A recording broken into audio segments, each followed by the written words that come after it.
In our Fibromyalgia Support and Solutions Facebook group, we have over 167,000 members, which just goes to show how big a problem this is. It's actually one of the largest, if not the largest, health-related group on Facebook. I actually did a search for health and then groups, and nothing was nearly as large as ours. So we're really sad about that because we don't want people to be full of pain and anguish and to lose hope. But part of what we're here is talking about solutions. So we decided we would make this video, and we're going to talk about at least 2 posts that members have put up that hopefully will help you in your fibro journey. And we're going to start right after this.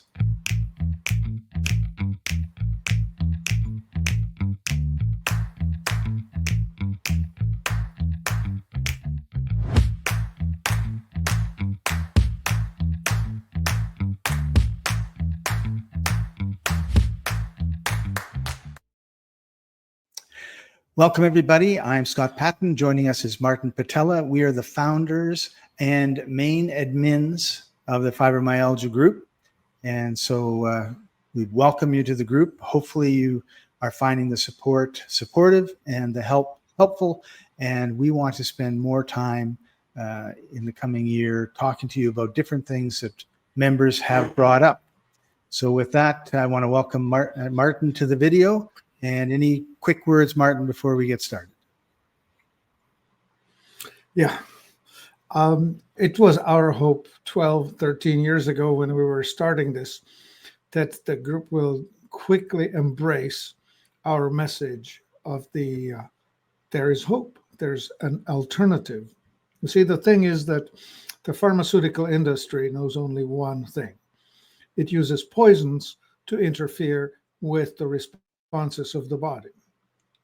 The trouble is that one of the main reasons people have fibromyalgia is that their toxicity level is already high and that their immune system is overreactive. It's overactive. And it's mostly women because it's mostly related to their more complex hormonal existence. The monthly swings that go the luteal, the before ovulation and the after ovulation periods in their monthly cycles. And especially the last 2 days before the bleeding begins, before menstruation kicks in, is that both the estrogen, progesterone, testosterone, and progesterone, the main hormones, they all descend, they all crash down. And so those 2-3 days leading up to the beginning of the menstruation present the most complex and most vulnerable days in every woman's life existence. They tend to just multiply all the problems deeply. Anyway, so going full circle, I want to say that there are solutions in the alternative away from dumping toxins into bodies. And both Scott and I have grown very frustrated with the fact that we seem to be failing at getting through with the message that dumping toxins into a body affected by toxicity is at best counterproductive, at worst destructive. Yeah, and I would say, Martin, that a significant percentage of our membership would agree with you, because we're getting more and more posts and comments on posts about how they've tried this drug and then it went from this little bit to that, and the side effects became worse and worse and worse, and realizing that that's not the way to go. And of course, there's a whole new problem, which is detoxing big pharma, and the addictive qualities of some of these drugs are very, very hard to get off of. So, so I think the group as a whole is heading in the right direction. And what we want to do is help you, give you more information from our decades of experience, and hopefully help you and support you in your journey. Having said all that, please leave comments and questions that you may have, and we read them all, and we'll do more we'll probably comment on your comment and give you answers, but we'll also do other videos that hopefully will help you. So with that, we're not going to say the names because this is a private group, but we're going to talk about 2 posts that we thought were worthy of talking about. The first one is, what is a good way to get inflammation out of your body? So congratulations to that person. They seem to have realized that part of the reason that they're in pain is their body's inflamed. So, Martin, let's talk a little bit about inflammation and what can be done. Right. So the inflammation is in fact a symptom. There are 5 symptoms that are associated with the body's attempt to repair itself. And this is redness, heat, swelling, pain, and loss of function. Those are the 5 symptoms of inflammation. And the flame indeed has an important part in what happens. The body is increasing its activity in its attempt to repair something that is damaged. Normally, in an acute situation, you twist your ankle and you damage some cells, you spill some fluids out of where they should be into where they aren't really welcome, whatever. Blood spills, lymph spills, cells break. And what follows is swelling. Your ankle swells. Your heat, it's warm to touch. And most of all, you experience loss of function. You can't use the ankle. It's really immobilized. The best thing you can do for it is to indeed not use it for a while. And hence the pain. The pain signal is the reminder for you to not step on it and not move it. Allow the body to repair the damaged cells. So that would be the acute injury, doing an acute repair by sending the resources to the tissues that were damaged to fix it. Chronic inflammation happens when there is a repeated injury over and over and over in some tissue. And in general, this can be anywhere in the body, anywhere. It could be your brain, you will have headaches. It will be in your back, you will have backaches. It will be in your gut, you will have repeated IBS, diarrhea, and constipation alternating with one another all the time. Fibromyalgia is a grab bag of symptoms, mostly to do with the soft tissues, muscles, which is primarily focusing on energy. Energy has to do with the mitochondria, and the mitochondria are the little organelles inside of every cell that are converting food into energy. And in order to repair anything in the body, you have to have energy, excess energy, not enough energy to just exist, but extra energy to fix something that's broken. Chronic fatigue, which is one of the symptoms that goes along with fibromyalgia, is a sign that these mitochondria are not converting well enough. And this could be not enough oxygen getting in, or the mitochondria being broken in some way, or some other functional deficiency that exists. So where are these mitochondria most present? The highest density is in ovaries, where reproduction begins. The second highest would be your heart, and then your muscles, and then your organs, other organs like kidneys, liver, lungs, and so on. Your brain too. Your brain needs to have a lot of energy available. So 20% of your energy is consumed in your brain. So if you're having trouble with cognition, whether it's trouble remembering and recalling things or trouble processing information, that's also energy deficiency. So back to fibromyalgia and inflammation. If you can get the inflammation down, you will have less of all of the symptoms that I just mentioned. The important part is you need to prevent this from happening. You need to heal. in order to heal is you need to remove the causes of these injuries.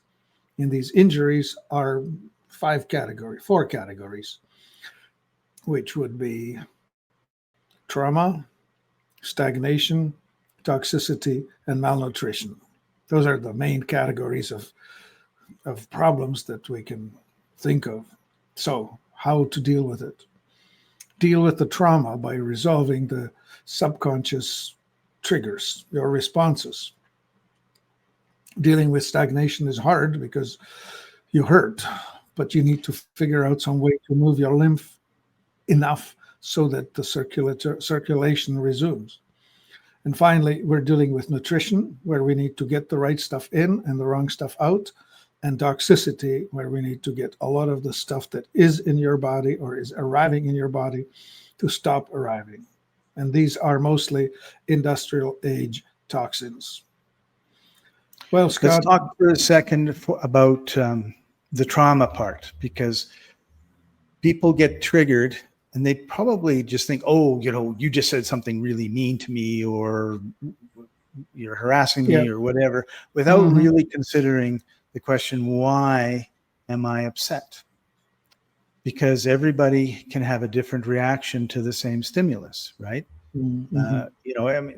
So I can say something and Martin can get mad. I can say something and my sister will laugh. So why do I say the same thing and get such different? It's because we all have different experiences, traumas, trigger points. And we see this in the group all the time because we see what's been reported, right? And I see, and this isn't, this is an I just want to butt in, Scott, just a brief one.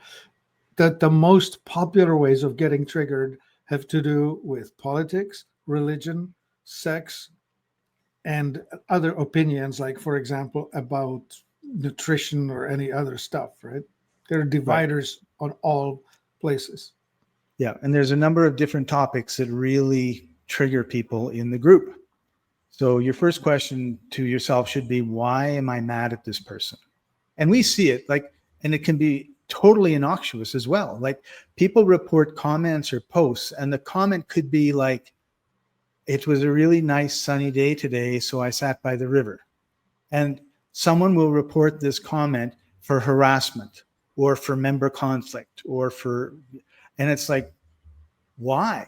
And I'll click on the comment and I'll see the whole conversation looking for some reason. And for me, I don't see any reason for the person who got upset to be upset, right? Yeah. So basically it's kind of like, if you're upset, the first thing you should be doing is saying, this is a learning opportunity for me, because somewhere there's a trigger, and when someone does this, I get upset. So how can I mitigate? Well, first of all, by being aware, that helps. Like, oh, every time Martin says my name, I get triggered. Great. Well, now I know.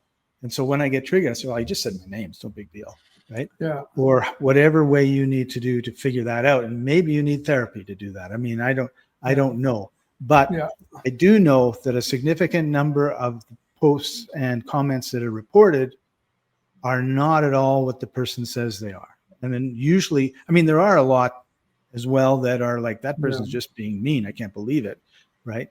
But I'm shocked by how quickly some people escalate from "I disagree with you" into personal attack. You're a worthless or human, or you should never have been born, or I curse you and all your relatives, right? Like, it just goes from way beyond I disagree with you to way beyond what nuclear. It should be. Yeah. So basically, if you're cussing out people all the time and you wonder why you're sick, well, you have an unhealthy inner train in your brain, right? Like, that's not a good way to live. You want to be relaxed, because when you have rest and relaxation, you have repair. When you have fight or flight, your body is ready to fight or to run. And so it's not going to be doing any repairing. I want to mention something. We humans have values, and we have needs and fears that are associated with it. So, for example, one of values that I hold dear is freedom.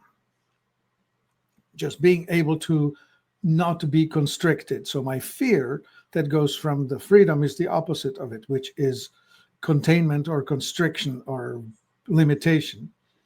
And my need is to be able to express myself freely, right? So if you really want to upset me, you will try and limit my ability to express myself freely. Or somebody else's high value will be intimacy. So the opposite of that will be a betrayal, maybe, or something like that. Or disconnect, ghosting. Or disconnect. Yeah. Right. And so on, right? So it's really important that you look at these things, right? One of our mentors in the group, Maury Zelkolovich, is all about brain entrainment and meditation and listening to vibrations and that sort of thing.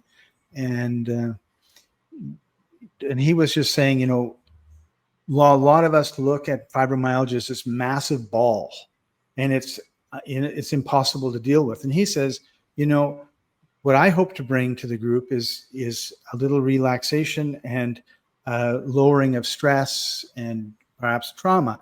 And he said that might just be like let's say it's a soccer ball, and maybe that's just a ping pong ball worth of what fibromyalgia is that we remove, and then you feel a little bit better. And then maybe you look at your food and what you're eating, or you look at what you're drinking, or you look at how much sleep you're getting, or you look at, and each one of these then becomes a little ball, a tennis ball, a ping pong ball, a marble, a bigger ball. And all of a sudden it starts to fall apart and they become manageable, right? So it's really important that you be aware, and you have to be aware of what you're putting into your mouth. You have to be aware of what you're breathing into your body. You have to be aware of your environment, both emotionally and mentally and physically. Like Martin was saying, we have, there's fumes that come off of, automobile paints and or if you've got air fresheners, right? Like that, those organic things, like people love to have air fresheners in their car. So you're in your car for 3 hours a day, 5 days a week, and you're breathing this organic stuff in. It's an endocrine disruptor, by the way. Yeah. Right. Those chemicals, the volatile organic chemicals that have smells to them, these artificial fragrances, all of them are endocrine disruptors. So especially women, and especially those who are vulnerable with their cyclical problems, are those who will suffer the most. Right. And actually, I wanted to emphasize something that you said earlier, which I thought was really important, which was, again, about being aware. Like, do you have your massive flare-ups 3 days before your period, 4 days after your period, during your period, 15 days after? Like, is it all the same, or is there times that it moves up and down? Right. And then it also, it's like, if you, like when we're young, let me just butt in here, Scott, with something, which is this. The metaphor of the question was, what if I lowered my inflammation? The point is, what are the triggers that turn your inflammation on? And they could be many, right? If you were thinking like it's a total load, you have your horse pulling a sleigh on snow, and with every added bale of hay that we've added to the sleigh, we're making the friction greater to the point where at some point the horse can no longer go fast. It can only go slow. And at some point the horse will stop, especially if there's an incline in your way. All of a sudden, it all comes to a halt. Yep. The issue I'm trying to tell you is that the horse couldn't care one bit what is on the back in the sleigh. The only thing the horse knows is it's too much to pull. Yeah. And so now the bales of hay that I'm discussing here could be anything. It could be the weather. It could be the oncoming barometric pressure change. It could be Thanksgiving is coming up and you're worried about the turkey that you're going to have to cook. Yeah. Or just that you seeing ate too much. Yeah. Or just seeing some people that trigger you. Yeah. Or having to defend yourself, especially people in this group are known to be less able to show up, less able to be coherent, less able to do it, right? Like many of you write about having to cancel an event because you just can't. Right. Yeah. It's difficult. It's hard. Yeah.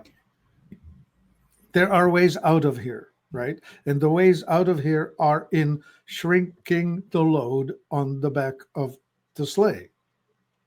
That's the way out. There isn't a single pill that can do it. The pill Yeah, can that's like going to your horse, and you've got a horse pill of some sort, and you're saying, okay, you're not moving, horse. Here's some water, drink it. Here's a pill, take it, and then expecting the horse to continue up the hill. Yeah.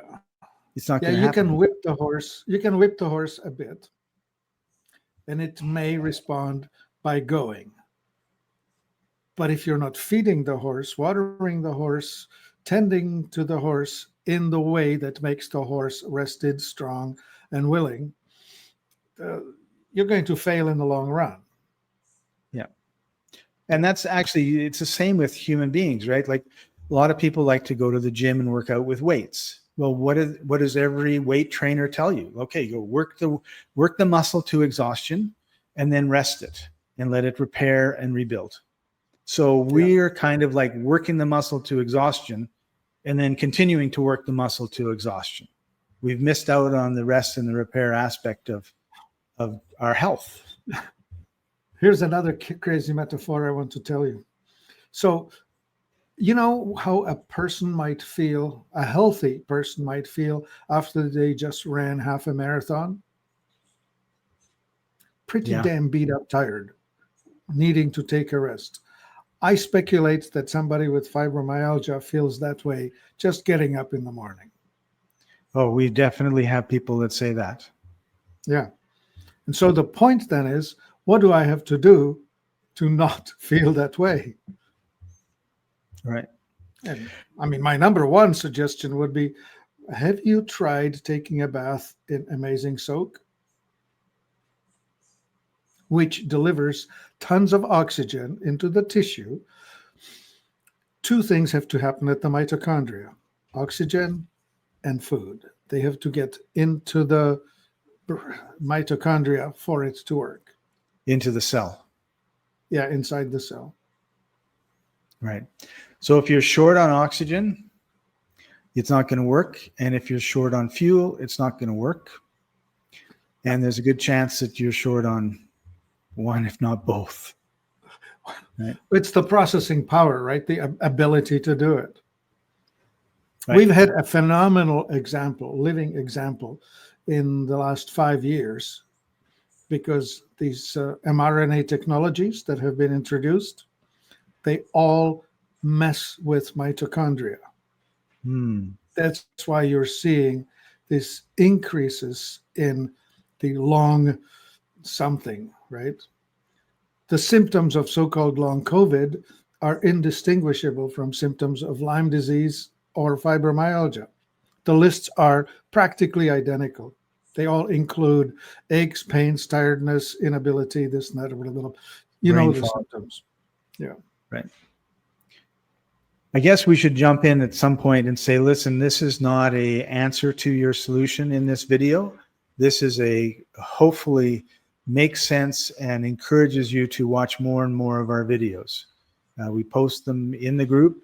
We also have a YouTube channel that just search Life Enthusiast, and I'll put a link to that in the comments so you can see that as well. It's the beginning of a journey from non-health to health. And Martin's background is one of very, very bad chronic illness that the doctors couldn't help him. And having a background in engineering and no internet, he would go to the library, he'd get these books out, he'd be reading these books and finding ways. And then he basically realized that the mercury in the fillings that he got was causing his problems. And so then he started detoxing, and away you go. And his whole story is on the channel. You can watch it there if you want. But so we're not coming from a place of, well, these are two healthy guys that never had any problems. We're coming from a place of, we've kind of been where you are. And we know that it's possible to get out the other side. Yeah, just get this. I'm familiar with chronic pain. I know what it is like crawling on all fours from the bed to the toilet and crawling back because walking is not possible. Like I know loss of function intimately. I also have an understanding that it takes dealing with these building blocks of illness, and they are toxicity, stagnation, malnutrition, and trauma. Those you need to undo that. You need to revert or overcome the blocking factors that are preventing you from functioning well. Right. Okay. So Martin, any last words? I think we've gone 25 minutes, probably a little longer than I meant to for a one sentence question, one line question. But inflammation is a huge problem, but it's a problem that has solutions. It's the key, or maybe no, the inflammation is the hole, the lock into which you need to insert the key. When you turn it, you'll be free. But you need to have the right key. Right. Okay. Thank you for joining us, everybody. Please leave comments. Let us know what you think. Give us more questions because we want to do these videos on an ongoing basis and answer any questions that you've got.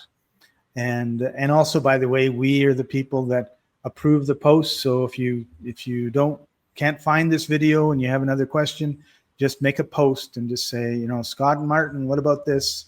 And we'll do our best to answer for you. So thank you. And well, Life Enthusiast, our mission is to restore vitality to you and the planet. And that's our hope and our mission. So we'll see you next time. Bye-bye.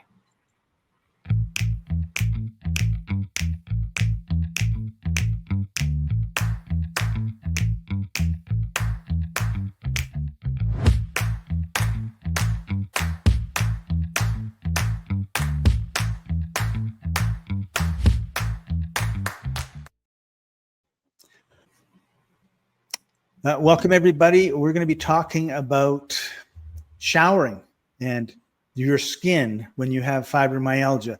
And we're going to be getting right into it after this.